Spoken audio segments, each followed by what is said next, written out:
Good evening, and welcome to SlushHeap number 5. We are part of the Hangout10.com network. Hangout10.com is a number of shows like ours that bring you information in their field so that you can look them up and see what really interests you and get some good information. So with that, let me turn over the show to my co-host, Darcy, and she can make the introductions. Darcy? Hello and welcome to SlushHeap.com. I have to say that tonight is a very exciting evening for me. The show, of course, is to discuss freelance and ghostwriting, something that is very near and dear to me, as it's something that I've been doing for several years now. But tonight, I think we have two gentlemen who can share even more insight than I can, and I look forward very much to speaking with the both of them. Directly to my right at the bottom of your screen is J.S. Matthew, freelance writer. And then, of course, our friends of the show, Jim Alt, and newly appointed friend of the show, John Rakestraw. And beside him this evening is our other special guest. This is Raymond Benson. He's a ghostwriter and author, and we will speak to him again in a moment. And then finally, my co-host Rudy, who introduced the show, and our technical guru at the end, Matt Frost. I think that it's important tonight to speak to what these men do, because this is a difficult profession. One of the things that I've noticed over the years that I've been doing it is that it's very difficult to find the balance of being known in the industry and not being too known in the industry, because after all, as a ghostwriter and freelance writer, you're supposed to work behind the scenes and let others collect the credit. So I think the fact that these gentlemen have been able to build a reputation while doing a job that is supposed to keep them behind the scenes says a lot about their character, and I have a lot of questions to ask, as I'm sure our audience does as well. Rudy, do you want to start off the questioning this evening? Well, I guess the first thing I would like to know, again, let me explain to the two gentlemen that are here tonight, I am not an author. I'm a storyteller. And the story that I tell is the story of my life. You can't get any better than that. You know, you can't change it, you can't lie. Well, you can lie, but you're going to get caught in it. So my first question to both of you would be, can you explain the difference to me between freelance and ghostwriting?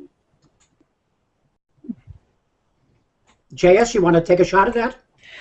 To me, the way I would define it would be freelance writing is ghostwriting is a form of freelance writing.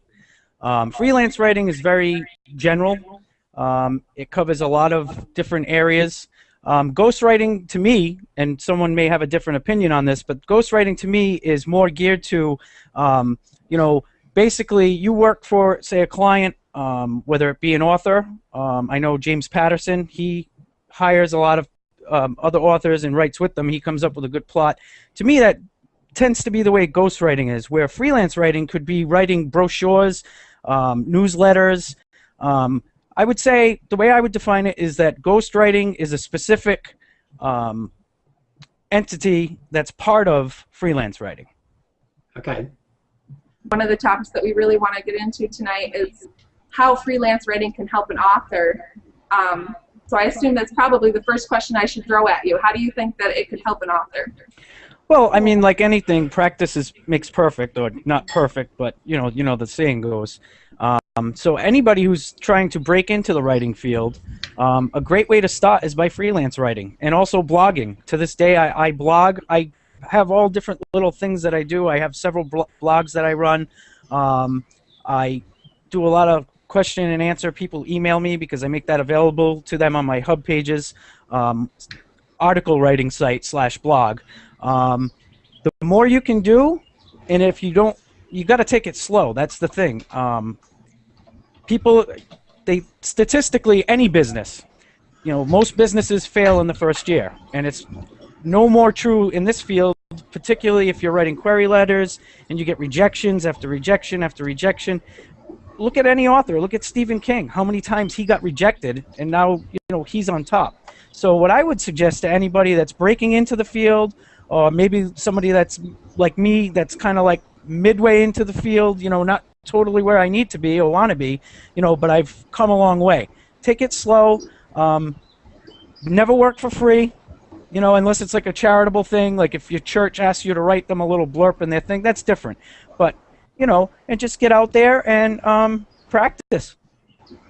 That's excellent. So I guess that way it's a good place for authors to start if they want to be the freelance writers. One of the other things I'd argue is that authors very often, and I'm sure Raymond would agree with this, that you get caught up in a lot of the promotional stuff while you're still trying to work on other projects, and you've got a lot on your plate. I think that one thing that freelance writers can do and often do for authors is to manage some of the other writing outside of the books.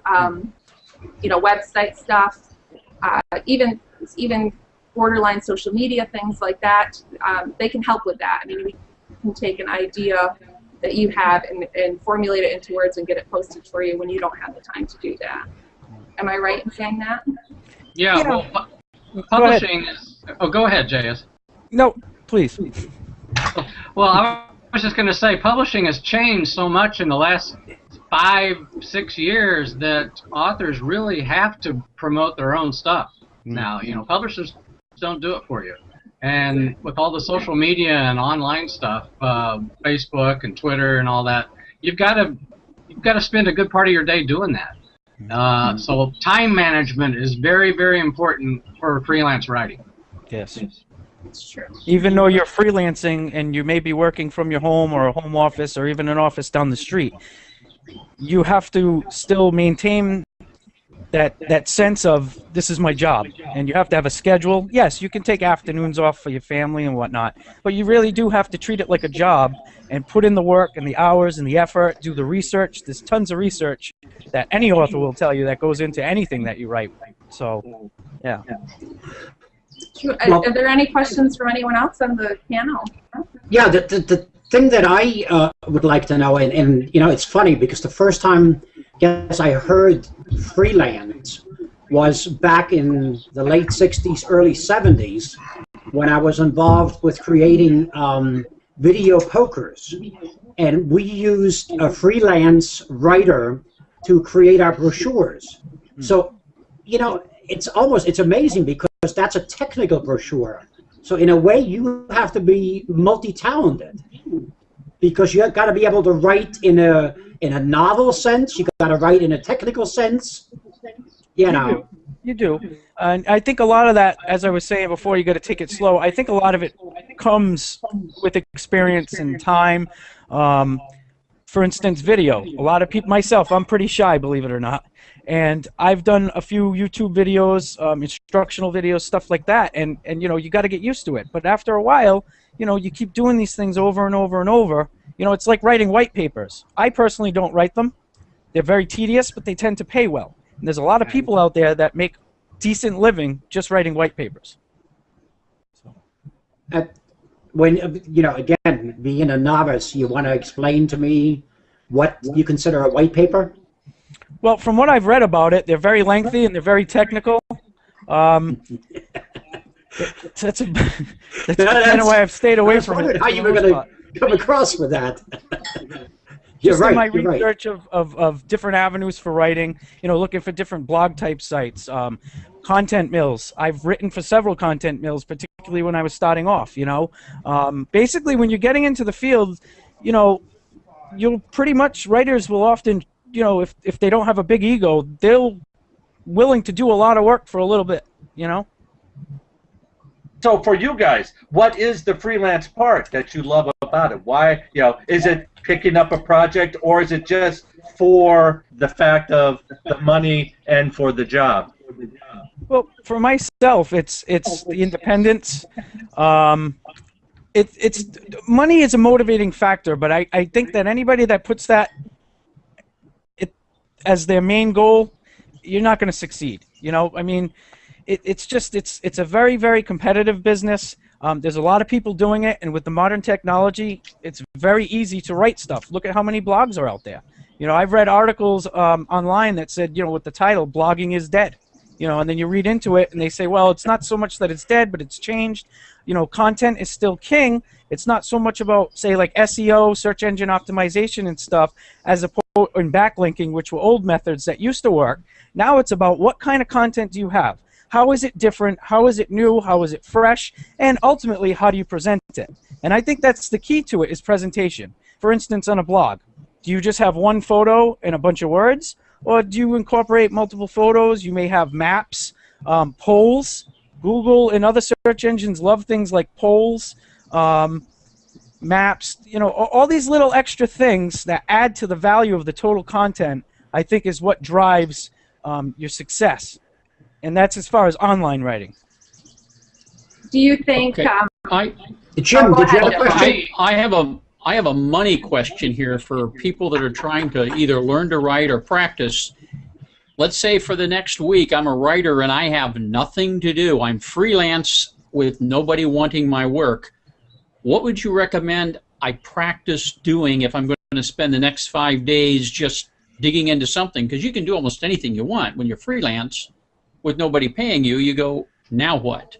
So, like, JS, what would you think would be good practice if you're going to have that time off, so to speak? Well, if I had that time off and I was in that situation, what I would do is I'd grab a notebook and a pencil or a pen, and I'd get in my car with my camera, and I would just go somewhere, and I would take photos and write memories, you know, just jot down ideas, get inspiration. That would be the beginning of it. And then maybe like you do that for the first 2 days, and then you take those words and you try to develop them, say like in a blog or something, and you develop that and you add in the pictures, and you know, every time you do something, another idea comes. So always have that pen and paper in your back pocket. Always keep something, so you know, when that brilliant idea, it's either the title of the next best-selling book, or maybe it's like an awesome quote that you came up with.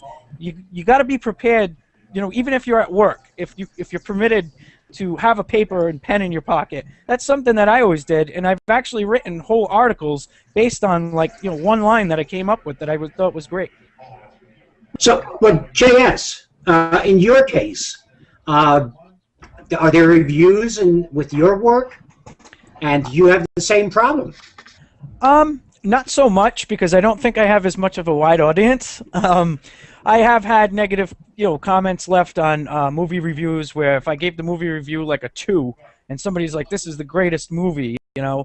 But that's all opinion, and I don't take it personal, particularly when I didn't create or star in the movie. I just wrote the review from my own perspective. Right. So I don't take it personal.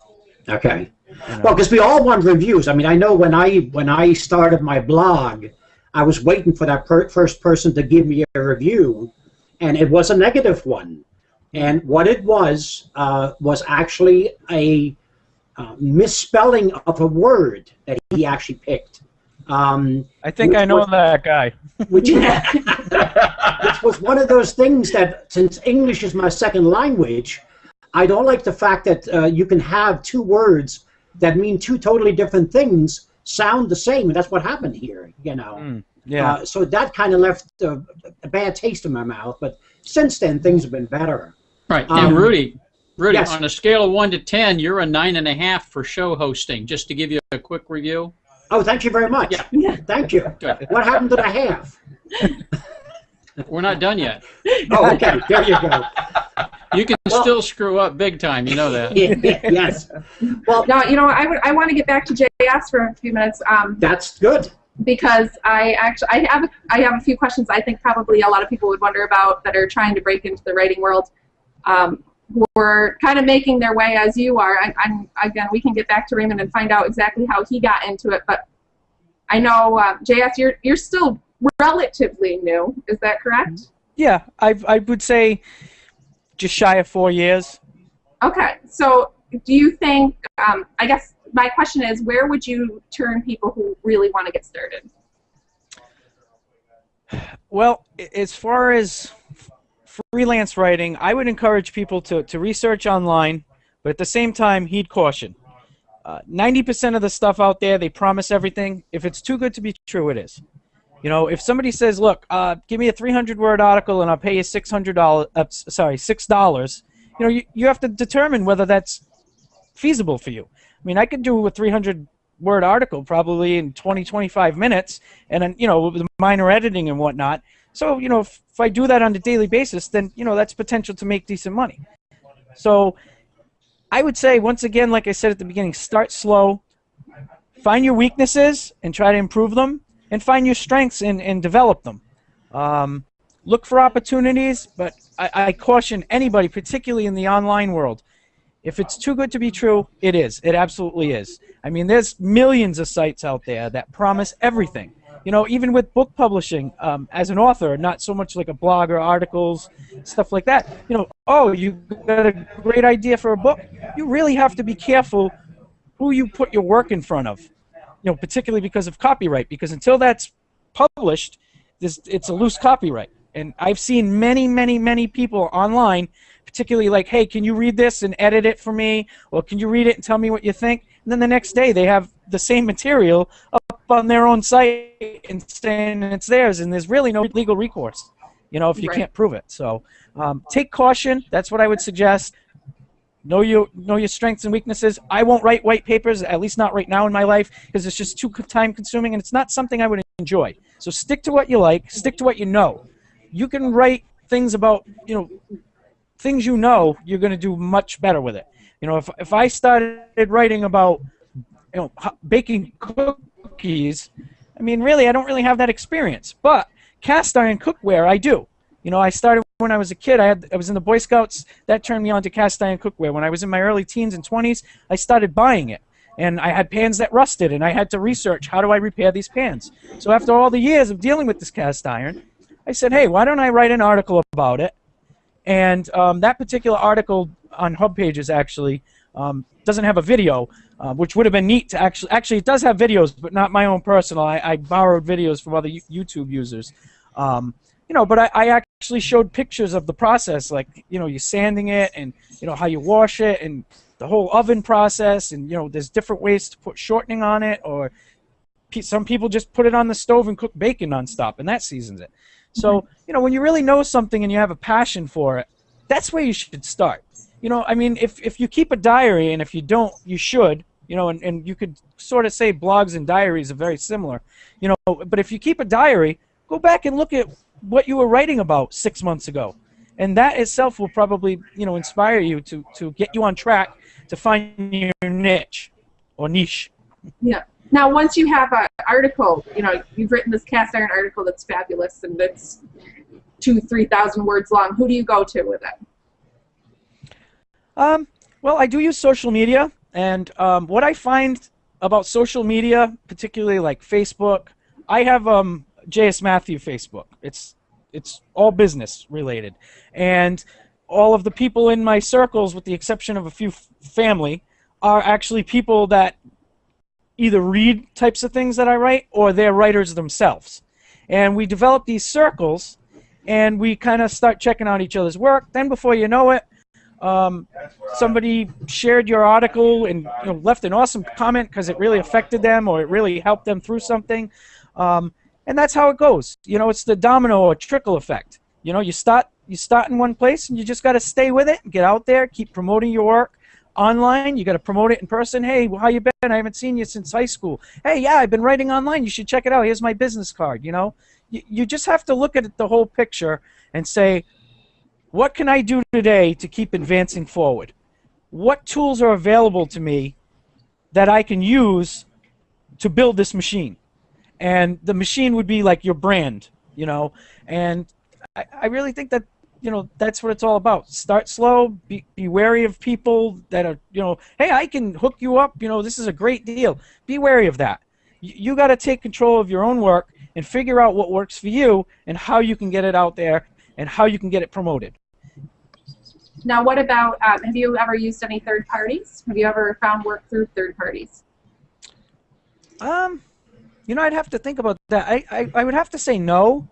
I've had referrals, like where people said, hey, somebody told me you're a writer, are you interested in this? And then maybe I'd get work. So, I've never employed an agency, or, hey, we'll give you 50,000 leads for $9.99. It's, to me, it's all spam. It is. It's right. Spam. Right. And in the end, it ends up hurting you. It's going to hurt your reputation. It'll hurt your brand.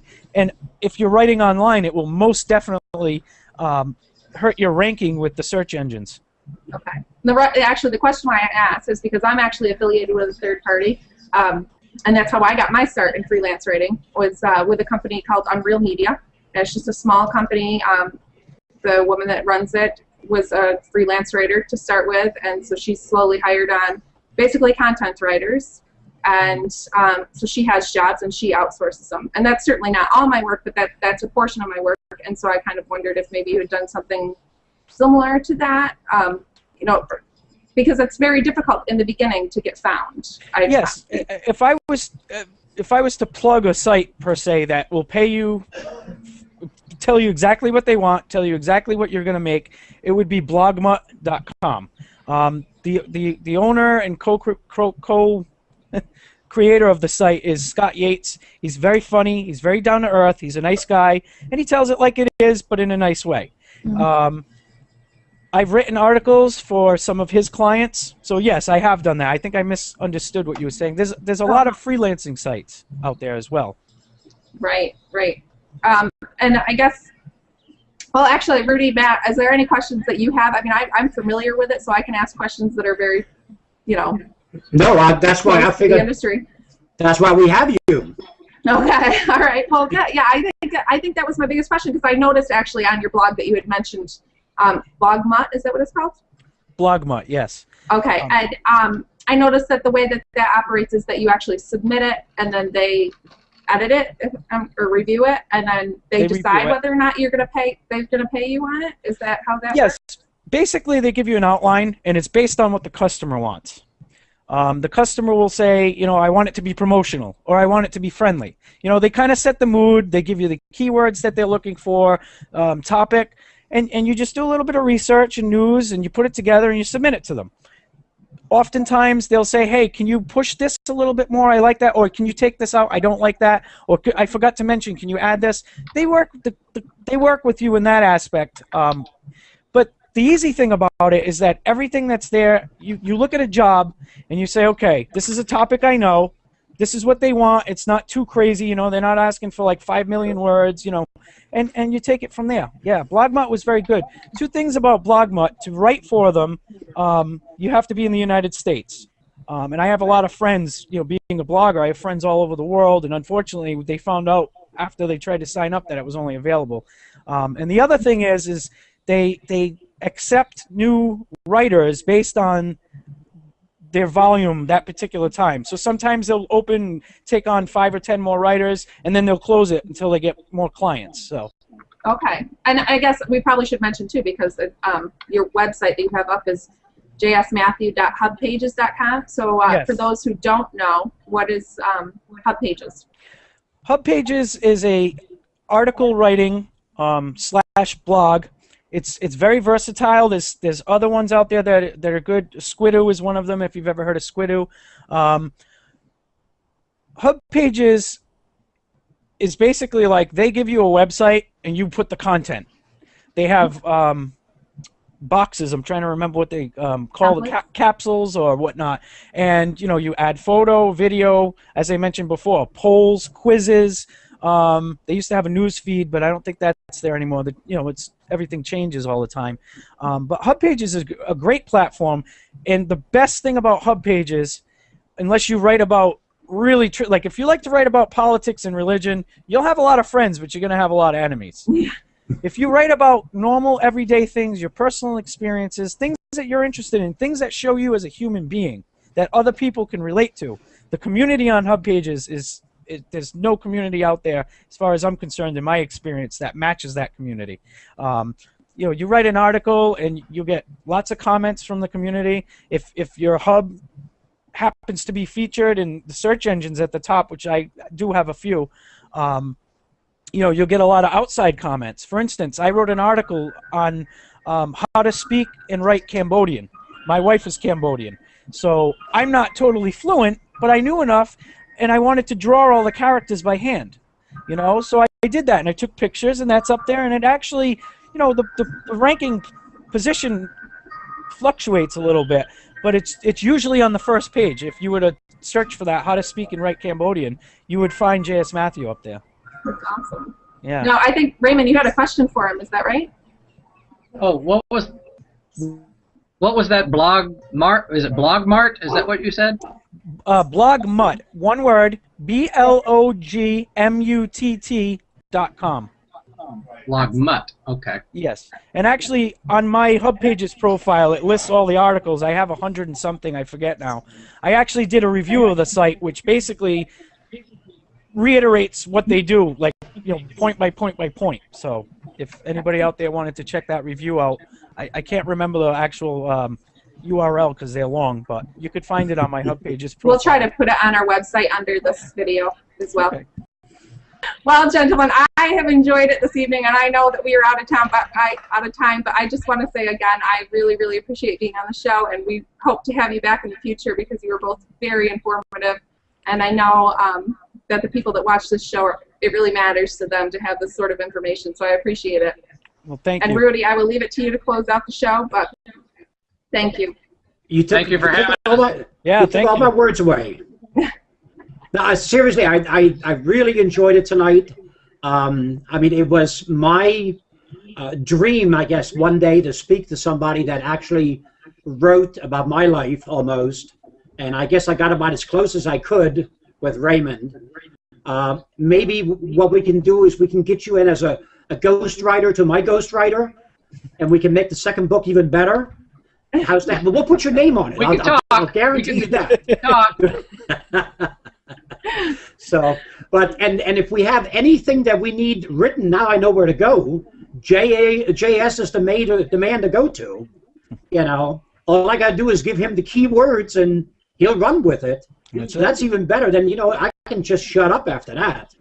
You know, like I said, the reason I don't write, because they tell me to be an author, you have to write short sentences and short paragraphs, and nothing in my life is short. Believe me.